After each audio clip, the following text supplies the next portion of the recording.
Konkan railway corporation limited ಇವರು engineers ಯಾವುದೇ degree ಆಗಿರಲಿ, ಡಿಪ್ಲೊಮೊ ಮತ್ತು ITI ಹಾಗೂ SSLC ವಿದ್ಯಾರ್ಥಿಗಳಿಗೂ ಕೂಡ ಉದ್ಯೋಗಕ್ಕೆ ಸಂಬಂಧಪಟ್ಟಂತೆ ಅರ್ಜಿಗಳನ್ನು ಕರೆದಿದ್ದಾರೆ.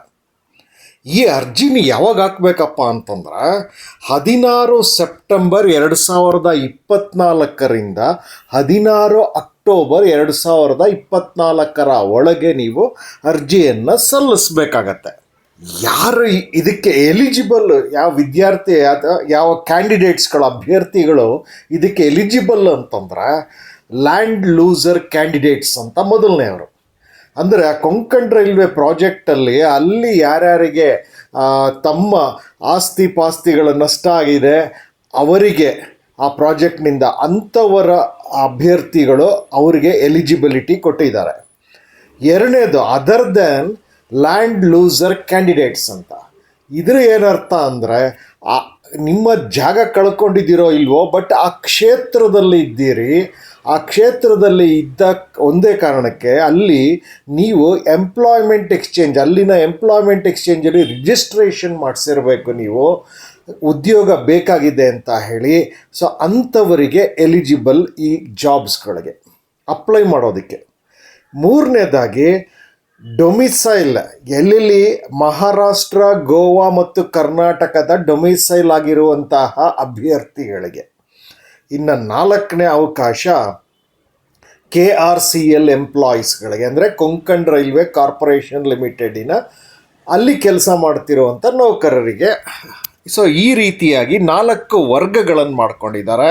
ಈ 4 ವರ್ಗಕ್ಕೆ ಯಾರ್ಯಾರು ಬರ್ತೀರಿ ಅವರು ಮಾತ್ರ ಇದಕ್ಕೆ ಅಪ್ಲೈ ಮಾಡಬೇಕಾಗ. ಅಲ್ಲಿರುವಂಥ ವೇಕೆನ್ಸಿಗಳು ಎಲ್ಲೆಲ್ಲಿ ಇದೆ ಅಂತಂದರೆ, ಒಂದು ಎಲೆಕ್ಟ್ರಿಕಲಲ್ಲಿದೆ, ಎರಡನೇದು ಮೆಕ್ಯಾನಿಕಲಲ್ಲಿ, ಮೂರನೇದು ಸಿವಿಲ್ನಲ್ಲಿ, ನಾಲ್ಕನೇದು ಆಪರೇಟಿಂಗು, ಐದನೇದು ಸಿಗ್ನಲ್ ಆ್ಯಂಡ್ ಟೆಲಿಕಮ್ಯುನಿಕೇಷನ್ನು ಹಾಗೂ ಆರನೇದು ಕಮರ್ಷಿಯಲ್ ಅಂತ ಹೇಳಿ.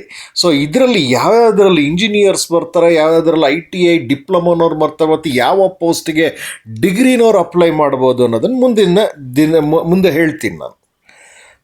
ಈಗ ಪೇ ಲೆವೆಲ್ಗೆ ಬರೋಣ. ಇದು ಇನಿಷಿಯಲ್ ಪೇ ಅಂತ ಅವರು ಹೇಳ್ತಿದ್ದಾರೆ. ಇನಿಷಿಯಲ್ ಪೇ ಅಂತಂದರೆ TADA ಎಲ್ಲ ಸೇರಿನ ಅಥವಾ ಬೇಸಿಕ್ ಪೇ ಮಾತ್ರನಾ ಅಂತ ಅವರಲ್ಲಿ ಸ್ಪಷ್ಟಪಡಿಸಿಲ್ಲ. ಆದರೂ ಅವರೊಂದು ಇನಿಷಿಯಲ್ ಪೇ 44,900, ಅದು ಸೀನಿಯರ್ ಸೆಕ್ಷನ್ ಇಂಜಿನಿಯರ್ಗೆ ಮತ್ತು ಸಿವಿಲ್ ಮತ್ತು ಎಲೆಕ್ಟ್ರಿಕಲ್. 35,400 ಇದೆ ಸ್ಟೇಷನ್ ಮಾಸ್ಟರ್ ಕಮರ್ಷಿಯಲ್ ಸೂಪರ್ವೈಸರ್ಗೆ. 29,200 ಗೂಡ್ಸ್ ಟ್ರೈನ್ ಮ್ಯಾನೇಜರ್ಗಿದೆ. 19,900 ಟೆಕ್ನಿಷಿಯನ್ಸ್ಗಳಿಗಿದೆ ಹಾಗೂ 18,000 ಟ್ರ್ಯಾಕ್ ಮೇಂಟೈನರ್ಗೆ ಇದೆ. ಇನ್ನು ಮುಂದೆ ಈ ಕ್ಯಾಂಡಿಡೇಟ್ಸ್ಗಳು ನೀವಿಗೆ ನಿಮ್ಮ ಎಲಿಜಿಬಿಲಿಟಿ ಮುಂದೆ ಹೇಳ್ತಾ ಬರ್ತೀನಿ. ಅದರ ಪ್ರಕಾರ ನೀವು ಎಲಿಜಿಬಲ್ ಆಗಿದ್ದರೆ 2-3 ಪೋಸ್ಟ್ಗೆ ಎಲಿಜಿಬಲ್ ಆಗಿದ್ದರೆ ನೀವು ಮಲ್ಟಿಪಲ್ ಪೋಸ್ಟ್ಗೂ ನೀವು ಅಪ್ಲೈ ಮಾಡ್ಬೋದು. ಆದರೆ ಅಲ್ಲಿ ನೀವು ಪ್ರಿಫರೆನ್ಸ್ಗಳನ್ನು ಬಹಳ ಕೇರ್ಫುಲ್ಲಾಗಿ, ಬಹಳ ಯೋಚಿಸಿ ಅದನ್ನು ನೀವು ಕೊಡಬೇಕಾಗಿರುತ್ತೆ. ಆ ಸೆಲೆಕ್ಷನ್ ಆದರೆ ಪ್ರಿಫರೆನ್ಸು ನಿಮಗೆ ಅಲ್ಲಿ ಬರುತ್ತೆ. ಅಲ್ಲಿ ಯಾವುದಕ್ಕೆ ಪ್ರಿಫರೆನ್ಸ್ 1 ಕೊಟ್ಟಿರ್ತೀರಿ ಅದಕ್ಕೆ ಆದರೆ ಸರಿ, ಆ ಥರ. ಮತ್ತು ಇದಕ್ಕೆ ವಯಸ್ಸು ಎಷ್ಟಿದೆ ಅಂತಂದರೆ 18ರಿಂದ 36 ವರ್ಷ. ITI SSLC ಅಂತೆಲ್ಲ ತಗೊಂಡಿದ್ದಾರೆ. ಹಾಗಾಗಿ 18 to 36 ಇಯರ್ಸ್. ನಿಮಗೆ ಈ ಏಜ್ ರಿಲ್ಯಾಕ್ಸೇಷನ್ ಬಗ್ಗೆ ಮಾಹಿತಿ ಬೇಕು ಅಂದರೆ ಅಡ್ವರ್ಟೈಸ್ಮೆಂಟ್ಸ್ನ ನೋಡಬೇಕು. ನೀವು ಈ ಇಂತಹ ವಿಡಿಯೋನ ಉದ್ಯೋಗಕ್ಕೆ ಸಂಬಂಧಪಟ್ಟಂಥ ವಿಡಿಯೋನ ನೀವು ಸಂಪೂರ್ಣವಾಗಿ ನೋಡೋ ಅಭ್ಯಾಸ ಇಟ್ಕೊಳ್ಳಿ ಕಡೆಯವರೆಗೂ. ಅಲ್ಲಿ ನಿಮಗೆ ಎಲ್ಲ ವಿವರಗಳು ಸಿಗ್ತಾ ಹೋಗುತ್ತೆ.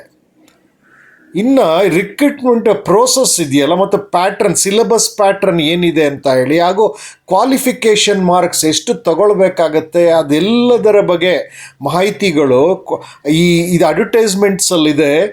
ಇದೇನಾಗಿದೆ ಅಂತಂದರೆ, ಇದು ಪೋಸ್ಟ್ಗಳು ಹಲವು ರೀತಿಯಾಗಿರೋದ್ರಿಂದ ಪ್ರತಿಯೊಂದು ಪೋಸ್ಟ್ಗೂ ಈ ರಿಕ್ರೂಟ್ಮೆಂಟ್ ಪ್ರೋಸೆಸ್ಸು, ಪ್ಯಾಟ್ರನ್, ಸಿಲೆಬಸ್ಸು ಮತ್ತು ಕ್ವಾಲಿಫಿಕೇಷನ್ ಮಾರ್ಕ್ಸು ಬದಲಾಗ್ತಾ ಹೋಗುತ್ತೆ.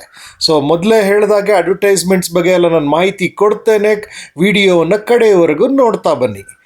ಇನ್ನು ಪೋಸ್ಟ್ ವೈಸ್ ಎಜುಕೇಷನ್ ಫಾರ್ ಎಲೆಕ್ಟ್ರಿಕಲ್ನವ್ರಿಗೆ, ಈಗ ನಾನು ಪೋಸ್ಟ್ ವೈಸ್ ಎಜುಕೇಷನ್ ಬರ್ತಾ ಇದ್ದೀನಿ. ಸೊ ಇಲ್ಲಿ ಸೀನಿಯರ್ ಸೆಕ್ಷನ್ ಇಂಜಿನಿಯರು ಎಲೆಕ್ಟ್ರಿಕಲ್ಗೆ ಇಂಜಿನಿಯರ್ಸ್ಗಳೇ ಬೇಕಾಗತ್ತೆ. ಇಲ್ಲಿ ನಿಮಗೆ ಟೆಕ್ನಿಷಿಯನ್ ಮತ್ತು ಎಲೆಕ್ಟ್ರಿಕಲ್ನವ್ರಿಗೆ ITI ಆದರೆ ಸಾಕು. ಆದರೆ ಅಸಿಸ್ಟೆಂಟ್ ಲೋಕೋ ಪೈಲಟ್ಗೆ ITI ಆಗ್ಬೋದು, ಡಿಪ್ಲೊಮೋನವ್ರು ಆಗ್ಬೋದು, ಅಥವಾ ಇಂಜಿನಿಯರ್ಸು ಆಗ್ಬೋದು ಅಂತ ಅವರು ಹೇಳ್ತಿದ್ದಾರೆ.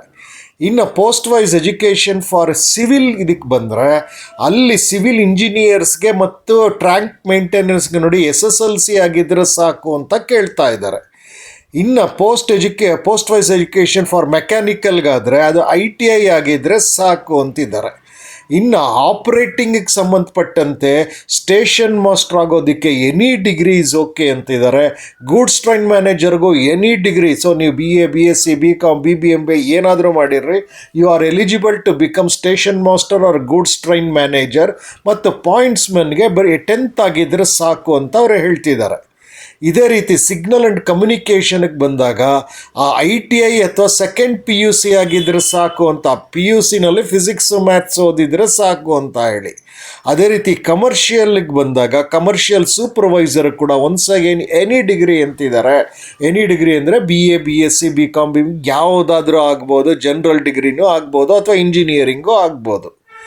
ಇನ್ನು ನಿಮಗೆ ಏನಾದರೂ ಇದ್ರ ಬಗ್ಗೆ ಮಾಹಿತಿಗಳು ಹೆಚ್ಚಾಗಬೇಕು ಅನ್ನೋದಾದರೆ ಇಂತಹ ವಿಡಿಯೋಸ್ಗಳು ನಿಮಗೆ ಭಾಳ ಮುಖ್ಯ ಅನ್ನಿಸ್ತಾ ಇದ್ದರೆ ಈ ವಿಡಿಯೋಗೆ ನೀವೊಂದು ಲೈಕ್ ಬಟನ್ ಕೊಡಿ, ಹಾಗೆ ಈ ಚಾನಲ್ಗೆ ಸಬ್ಸ್ಕ್ರೈಬ್ ಮಾಡ್ಕೊಳ್ಳಿ, ಹಾಗೂ ಬಹಳ ಮುಖ್ಯವಾಗಿ ಇತರರೊಂದಿಗೆ ಹಂಚಿಕೊಳ್ತಾ ನೋಟಿಫಿಕೇಷನ್ ಬೆಲ್ ಪ್ರೆಸ್ ಮಾಡಿ ಅಂತ ಹೇಳ್ತಿದ್ದೀವಿ. ಕಡೆಯದಾಗಿ ಬರ್ತಾ ನಾವು ನಿಮಗೇನಾದರೂ ಇದರಲ್ಲಿ ಕ್ಲಾರಿಫಿಕೇಷನ್ಸ್ ಬೇಕು ಅನ್ನೋದಾದರೆ ಆ ಕ್ಲಾರಿಫಿಕೇಷನ್ಸ್ಗೆ ನೀವು ಹೆಲ್ಪ್ ಡೆಸ್ಕ್ ಕೂಡ ಕೊಟ್ಟಿದ್ದಾರೆ, ಅದರ ಇಮೇಲ್ ID ಕೂಡ ಕೊಟ್ಟಿದ್ದಾರೆ. ಆ ಇಮೇಲ್ IDಗೆ ನೀವು ಬರೆದು ಹೆಚ್ಚಿನ ಕ್ಲಾರಿಫಿಕೇಷನ್ಸ್ಗಳನ್ನ ತಗೊಳ್ಬೋದು.